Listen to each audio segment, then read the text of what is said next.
Hello everyone, ఇలాంటి videos మీకు ముందుగా కావాలి అనుకుంటే మా ఛానల్ని సబ్స్క్రైబ్ చేసుకుని పక్కనే ఉన్న బెల్ ఐకాన్ని క్లిక్ చేయండి. అప్కమింగ్ రివ్యూలోకి వెళ్ళిపోదాం. ఎపిసోడ్ స్టార్ట్ అవ్వగానే వసుధార అనుపమపై శైలేంద్ర పెట్టించిన రౌడీలు అటాక్ చేయడానికి వస్తూ ఉంటారు కదా. వసుధార పైకి కత్తి తీసుకొని ఒక రౌడీ కరెక్ట్గా వసుధారాని అటాక్ చేసేలోపు ఒక చెయ్యి అడ్డుకుంటుంది ఆ కత్తిని. వెంటనే వసుధార కళ్ళు తెరిచి అతని వైపు చూస్తుంది. అనుపమ వసుధార అతన్ని చూసి ఒక్కసారిగా షాక్ అయిపోతారు. అతను ఎవరో కాదు, న్యూ క్యారెక్టర్ రుద్ర అన్నమాట. ఇంకతను అలా ఆ రౌడీ చెయ్యిని విరిచి అందరి రౌడీలని బాగా కొడుతూ ఉంటాడు. నువ్వెవడ్రా అని చెప్పి ఇంకా ఆ రౌడీలందరూ అతనిపై అటాక్ చేయడానికి వెళ్ళినా సరే అతను మాత్రం కొంచెం కూడా భయపడకుండా రౌడీలందరినీ బాగా కొడతాడు. ఆ రౌడీలు బాగా కొట్టించుకొని, రేయ్ అసలు ఎవర్రా నువ్వు, నీకేం కావాలి అని అడుగుతారు. ఏయ్ సైలెంట్గా ఉండండి, చూడు నువ్వెవ్వరినైనా కొట్టు, ఎవరినైనా చంపు, నేను అడగను, కానీ లేడీస్ జోలికి వస్తే మాత్రం ఈ రుద్ర అస్సలు ఊరుకోడు అని చెప్పి ఆ రౌడీలని ఇంకా బాగా కొడుతూ ఉంటాడనమాట న్యూ క్యారెక్టర్ రుద్ర. మేడం మీరు వెళ్ళిపోండి మేడం, వెళ్ళిపోరు ఇక్కడి నుండి అని చెప్పి ఇంకా వాళ్ళని పంపించేస్తాడు. వసుధార అండ్ అనుపమ అయితే అక్కడి నుండి ఇంకా వెళ్ళిపోతారు. అప్పుడే అతని అసిస్టెంట్ రుద్ర అసిస్టెంట్ అక్కడికి వస్తారు. అన్నా ఏం చేసావన్నా? అయ్యో నువ్వు మొత్తం రివర్స్లో చేసావు, మనం చంపాల్సిందే ఆ మేడంని, నువ్వేమో వీళ్ళని కొట్టి వాళ్ళని వదిలేసావేంటి అని అడుగుతాడు ఆ అసిస్టెంట్. అవునా, చూడు ఇలాంటి బేరాలు నా దగ్గరికి ఎప్పుడు తీసుకురావద్దు, నేను ఎప్పుడు లేడీస్ జోలికి వెళ్ళనని నీకు తెలుసు కదా. అయినా ఆ దేవుడు వీళ్ళని కాపాడినిచ్చిండంటే వీళ్ళు మంచి వాళ్ళే అయి ఉంటారు అని చెప్పి అక్కడి నుండి ఆ కొత్త క్యారెక్టర్ అయితే వెళ్ళిపోతాడు. వసుధార అనుపమ మాత్రం పరిగెడుతూనే ఉంటారు. ఇంకా వాళ్ళు వెనకాల చూసేసరికి ఎవరు కనిపించకపోయేసరికి అమ్మయ్యా అతను ఎవరో సమయానికి మనకి దేవుళ్ళ వచ్చి కాపాడాడు, లేకపోతే ఏమయ్యేదో ఏంటో అని అనేది అనుపమ. అవును మేడం అని పాపం ఆయాసపడుతూ ఉంటుంది వసుధార. అప్పుడే వసుధార అండ్ అనుపమ ఇద్దరు ఒక టీ షాప్ ముందు ఆగుతారు. వాటర్ బాటిల్ ఇంకా వసుధారకి ఎవరు తెచ్చి అందిస్తారు. తను తలపైకి ఎత్తి చూసేసరికి సేమ్ క్యారెక్టర్ రుద్ర అన్నమాట.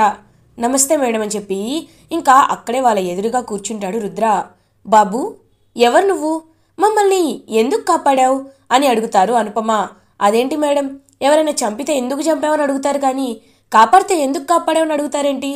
అయినా నాకు లేడీస్ అంటే చాలా రెస్పెక్ట్, నేను పెద్ద రౌడీని గూండాని, కానీ ఎప్పుడు ఆడవాళ్ళ జోలికి మాత్రం నేను వెళ్ళను మేడం అని సాఫ్ట్గా మాట్లాడతారు ఆ కొత్త క్యారెక్టర్ రుద్ర. ఓ అవునా, సరేలే వసుధారా, ఇప్పుడు మనం రిషి ఎక్కడున్నాడో తెలుసుకోవాలమ్మా. ఖచ్చితంగా ఆ శైలేంద్రే ఈ రౌడీలను పెట్టించుంటాడు, నిన్ను చంపేయమని చెప్పుంటాడు. ఇప్పుడు ఏం చేయాలి అని అంటుంది అనుపమ. నాకు అదే అర్థం కావటం లేదు మేడం, అయినా ఇప్పుడు మనం అని చెప్పి ఇంకా ఆలోచిస్తూ ఉంటుంది వసుధార. మేడం ఏమనుకోకపోతే మిమ్మల్ని ఎక్కడో చూసినట్టుంది అని అంటారు ఆ కొత్త క్యారెక్టర్ రుద్ర. తను డిబిఎస్టి కాలేజ్ ఎండి వసుధార రిషేంద్ర భూషణ్ అని చెప్తుంది అనుపమ. ఒక్కసారిగా షాక్ అయిపోతాడనమాట రుద్ర. మేడం మీరు వసు మేడమా అని అడుగుతారు. అవును, తను నీకు ముందే తెలుసా అని అడుగుతుంది అనుపమ. అయ్యో తెలియకపోవడం ఏంటి మేడం, నా చెల్లెలి వాళ్ళ ఫ్రీగా కాలేజీలో చదువుతుందంటే దానికి కారణం రిషి సార్ వసుధార మేడమే కదా. వీళ్ళు స్థాపించిన మిషన్ ఎడ్యుకేషన్ అనేది మా లాంటి పేదవాళ్ళకి చాలా ఉపయోగపడింది. మా చెల్లి ఇప్పుడు ఒక్క రూపాయి కూడా కట్టకుండా కాలేజ్లో చదువుకుంటుందంటే సపోర్ట్ స్టూడెంట్స్ అనే స్కీమ్ ద్వారా అని చెప్పి నా చెల్లి ఎప్పుడు చెప్తూ ఉండేది. మీకు ఎప్పుడు రుణపడతానని కూడా చెప్తూ ఉండేది. ఇవాళ మిమ్మల్ని నేను కాపాడానంటే నిజంగా ఆ దేవుడికి నేను గుడి కట్టినా తప్పులేదు మేడం. మేడం ఒక్కటి గుర్తుపెట్టుకోండి, మీరు నా చెల్లెకి జీవితం ఇచ్చారు, మీరు నా చెల్లి ఫ్రీగా చదువుకునేటట్లు చేశారు.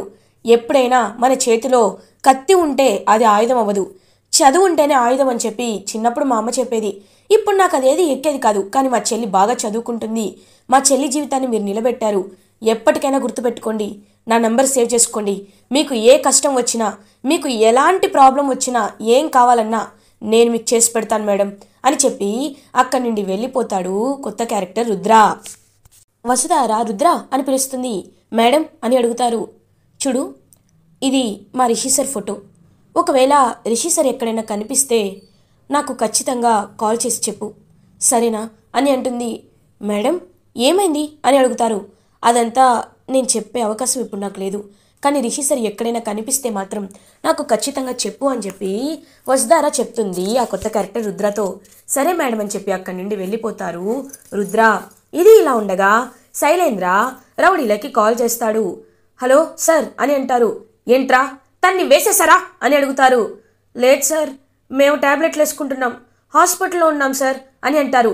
ఏమైందిరా, అందరూ కట్టుకొని వాళ్ళ పైకి వెళ్ళారు కదా, ఉన్నది ఆ అనుపమ వసుధారానే కదా, ఏమైంది చంపడానికి అని అడుగుతారు శైలేంద్ర. సార్ వాళ్ళిద్దరే ఉంటే చంపేసేవాళ్ళం సార్, వాళ్ళతో ఎవడో ఒకడున్నాడు, వాడెవడో తెలీదు, బాగా గట్టిగా కొట్టాడు సార్, వాడు కూడా ఖచ్చితంగా రౌడీని అయి ఉంటాడు అని అంటారు ఆ రౌడీలు. వాట్, అక్కడ ఎవరు అలాంటి వాళ్ళు లేరే, ఈ వీళ్ళని కాపాడడానికి వచ్చిన వాడెవడు అని అంటాడు శైలేంద్ర. ఏమో సార్, నాకు కూడా తెలీదు సార్, కానీ అని అంటారు. మీతో పెట్టుకుంటే ఏది అవ్వదని నాకు అర్థమైంది, రిషిని ముందు వెతకండి, వెళ్ళండి అని చెప్పి కాల్ కట్ చేస్తాడు శైలేంద్ర. శైలేంద్ర వెనక్కి తిరిగి చూసేసరికి అక్కడ ఫణీంద్ర ఉంటారు. ఒక్కసారిగా షాక్ అయిపోతాడు శైలేంద్ర. డాడీ అని అంటారు.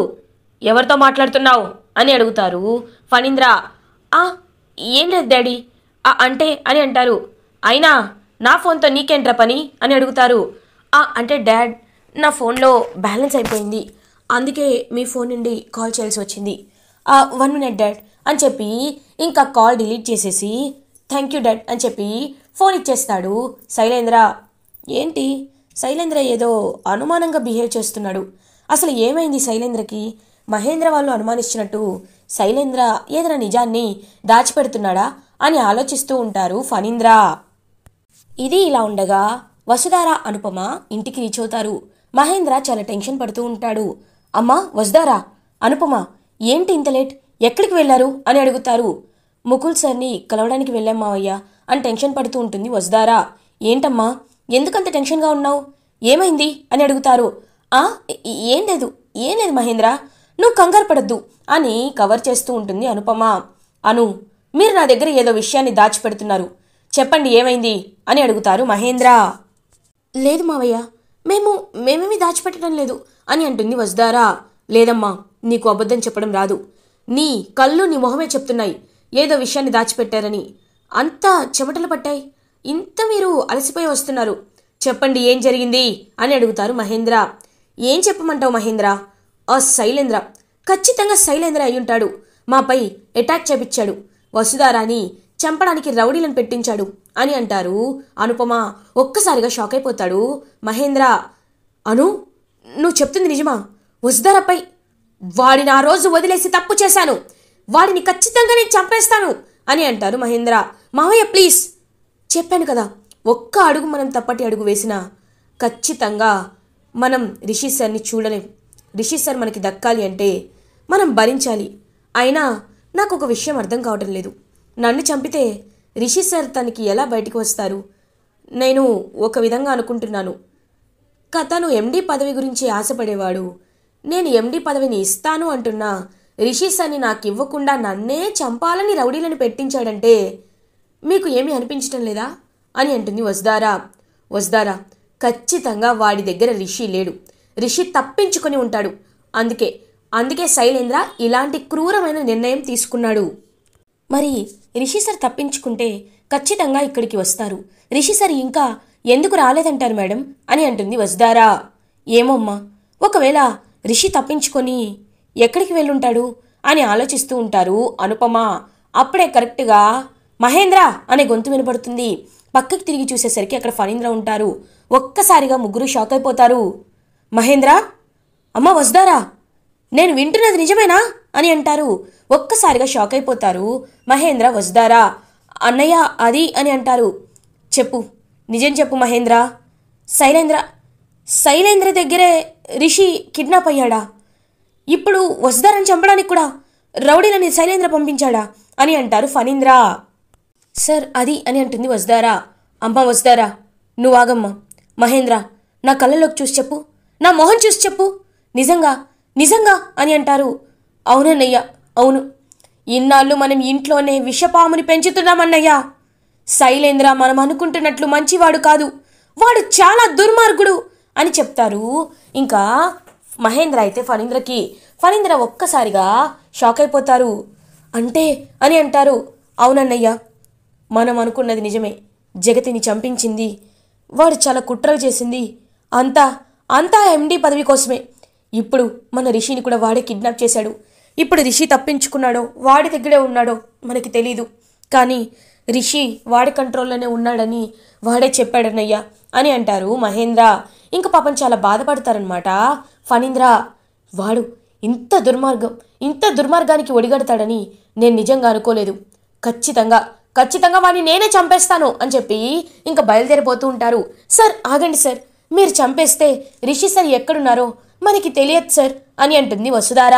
వెంటనే ఆగిపోతాడు ఫణీంద్ర. అవునన్నయ్య, ఈ విషయం ధరణికి కూడా తెలుసు. ధరణికి కూడా వాడు ఎంత దుర్మార్గుడో తెలుసు. ఇప్పుడు మనం ఏదో ఒకటి చేయాలి అని అంటారు మహేంద్ర, ఇలానే కూర్చుంటే లాభం లేదు. ఖచ్చితంగా వాడిని రెడ్ హ్యాండెడ్గా పట్టుకోవాలంటే రిషి మనకు ముందు దొరకాలి. రిషి ఎక్కడున్నాడో తెలియాలంటే అని ఒక ప్లాన్ని ఆలోచిస్తారు ఫణీంద్ర. ఇంకా ఫణీంద్ర ఇంటికి రీచ్ అవుతారు. అప్పుడే దేవయాని, శైలేంద్ర వీళ్ళందరూ ఇంకా సోఫాలో కూర్చుంటారు. ఫణీంద్ర ఇంకా వాళ్ళిద్దరి వైపు చూస్తూ ఉంటాడు. దేవయాని, నాకు కాఫీ తీసుకురా అని అంటారు. ధరణి, కాఫీ తీసుకురా అని అంటుంది దేవయాని. చెప్పింది నీకు, ధరణికి కాదు అని అంటారు. ఎందుకండి అంత కోపం? వెళ్తాను అని చెప్పి ఇంకా వెళ్తుందనమాట దేవయాని కిచెన్లోకి. శైలేంద్ర, ఇంకేంటి విశేషాలు? ఎండి పదవి నీకు రానందుకు బాధపడుతున్నావా అని అడుగుతారు ఫణీంద్ర. అయ్యో, నాకెందుకు బాధ ఉంటుంది డాడీ? అయినా నేను ఎప్పుడు పదవిపై ఆశపడలేదు. ఏదో వసుధార ఇస్తానంది, తీసుకోవాలనుకున్నాను. కానీ మధ్యలో తను డెసిషన్ మార్చుకుంది. తన డెసిషన్ని నేను గౌరవిస్తాను డాడీ అని అంటాడు శైలేంద్ర. ఓ అవునా, సరే ఒకసారి నీ ఫోన్ ఇవ్వు అని అంటారు. ఫోనా? ఎందుకు డాడ్ అని అడుగుతారు. ఇవ్వు. ఏ, నీ ఫోన్లో ఏదైనా సీక్రెట్స్ ఉన్నాయా అని అడుగుతారు. అబ్బే, నా ఫోన్లో సీక్రెట్స్ ఏముంటాయి డాడీ అని అంటాడు శైలేంద్ర. ఫోన్ ఇవ్వు అని చెప్పి అడుగుతారు ఫణీంద్ర. ఇంకా ఫోన్ని భయపడుతూ ఇస్తాడు శైలేంద్ర ఫణీంద్రకి. అప్పుడే శైలేంద్రకి ఫోన్ వస్తుంది.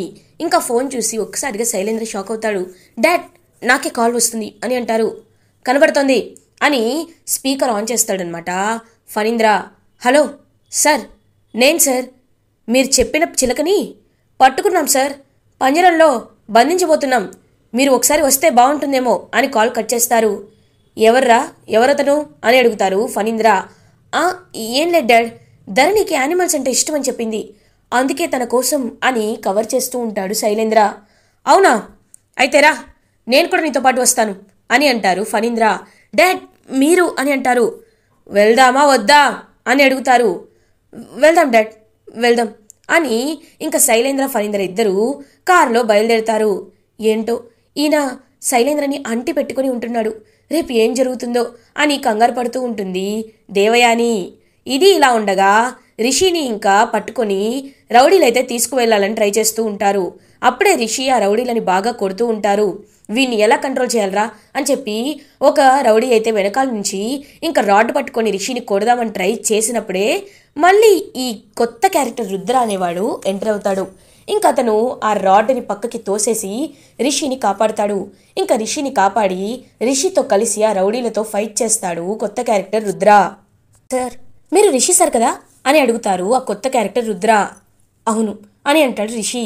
సార్ రండి కూర్చోండి అని చెప్పి ఇంకా కొత్త క్యారెక్టర్ రుద్ర అయితే రిషిని కూర్చోమంటాడు. సార్, వాటర్ తాగండి సార్. సార్, మీరంటే మాకు చాలా అభిమానం సార్ అని పాపం ప్రేమగా అభిమానంగా చూస్తూ ఉంటారు రిషి వైపు. నేను ఒక ఫోన్ కాల్ చేసుకోవాలి అని అంటాడు రిషి. నాకు తెలుసు సార్, మీరు వసుధార మేడంకి కదా కాల్ చేస్తారంటున్నారు. నేను కాల్ చేస్తాను సార్ అని చెప్పి కాల్ చేసి హలో మేడం అని అంటారు. ఎవరు అని అంటుంది వసుధార. మేడం, నేనే మేడం, రుద్రాని. అదే, మిమ్మల్ని మార్నింగ్ కాపాడాను కదా. రిషి సార్ దొరికారు మేడం, కనిపించారు.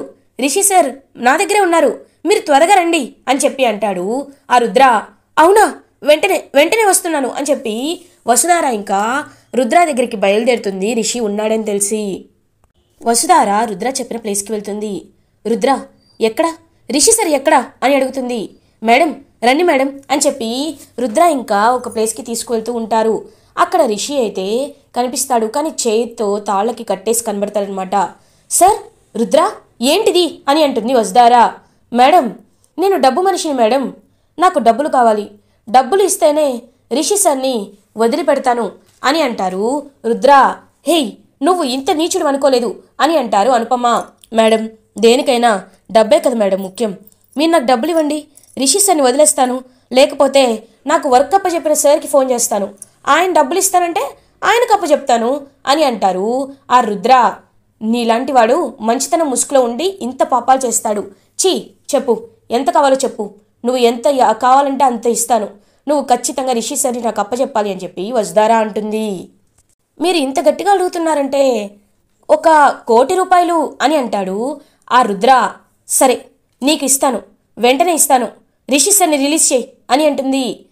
అలా కాదు మేడం, ఇప్పుడే నా కళ్ళ ముందుకు తీసుకురండి, అప్పుడు నమ్ముతాను అని అంటారు. రేయ్, చెప్తుంటే అర్థం కాదా నీకు అని అంటుంది అనుపమ. ఏమో, ఎవరిని నమ్మాలో ఎవరిని నమ్మకూడదో నాకు తెలీదు అని అంటారు ఆ రుద్ర. అప్పుడే కరెక్ట్గా అక్కడికి శైలేంద్ర పెట్టించిన రౌడీలు వస్తారు. రేయ్, నిన్ను వదలమని చెప్పి ఇంకా అటాక్ చేస్తారనమాట అతనిపై. ఈలోపు కరెక్ట్గా వసుధార పాపం రిషికి కట్టేసిన తాళ్ళని కట్టేసి ఇంకా రిలీజ్ చేసేసి రిషికి మెలకువ వచ్చేటట్టు వాటర్ కొడుతూ ఉంటుంది వసుధార. అయినా రిషికి మెలకువ రాదు. ఏమైంది రిషి సరికి అని చెప్పి బాధపడుతూ ఉంటుంది వసుధార. ఇంకా వసుధార అనుపమ ఇద్దరు ఇంకా రిషిని తీసుకొని అలా బయటికి వస్తూ ఉంటారు. ఇంకా ఇటువైపేమో ఆ రుద్ర రౌడీలని హ్యాండిల్ చేస్తూ ఉంటాడు. ఇంకా అలా రిషిని తీసుకొని బయటికి పరిగెడుతూ ఉంటారు వసుధార, అనుపమ. అదే టైంకి కరెక్ట్గా ఫణీంద్ర అండ్ శైలేంద్ర కూడా కారులో వస్తూ ఉంటారు. ఫణీంద్ర కారాపు అని చెప్పి ఇంకా రిషిని చూసి, రిషి మా వసుధారా అని చెప్పి ఇంకా వెళ్తారు. అప్పుడే కరెక్ట్గా ఒక రౌడీ అయితే బుల్లెట్తో షూట్ చేస్తాడు రిషి వైపు. ఆ బుల్లెట్కి ఫణీంద్ర అడ్డుపడతారు. ఫణీంద్రకి బుల్లెట్ తగులుతుంది. ఒక్కసారిగా శైలేంద్ర వాళ్ళు షాక్ అయిపోతారు. శైలేంద్ర అని చెప్పి గట్టిగా ఇంకా ఫణీంద్ర అరుస్తాడు అనమాట. ఫణీంద్ర అని చెప్పి శైలేంద్ర అరుస్తాడు. ఇంకా శైలేంద్ర దగ్గరికి వెళ్ళి డాడీ డాడీ అని చెప్పి ఇంకా లేపుతూ ఉంటారు. పాపం చాలా బ్లీడింగ్ అవుతూ ఉంటుంది ఫణీంద్రకి. సార్ సార్ అని చెప్పి పాపం వసుధార కూడా చాలా ట్రై చేస్తూ ఉంటుంది. రేయ్, ఆపండ్రా, మా డాడ్ని కలుస్తారా అని చెప్పి ఇంకా శైలేంద్ర వాళ్ళ వెనకాల పరిగెడతాడు. సార్ సార్ని హాస్పిటల్లో జాయిన్ చేయాలి అని చెప్పి పాపం వసుధార వాళ్ళు కారులో ఫణీంద్రని తీసుకువెళ్ళి హాస్పిటల్లో జాయిన్ చేస్తారు. ఇంకా అలా రిషికి కూడా మెలకువ వచ్చి ఇదంతా చేపిస్తుంది శైలేంద్ర అనే విషయాన్ని తెలుసుకుంటాడు. ఇలా ఎపిసోడ్ ఎండ్ అవుతుంది.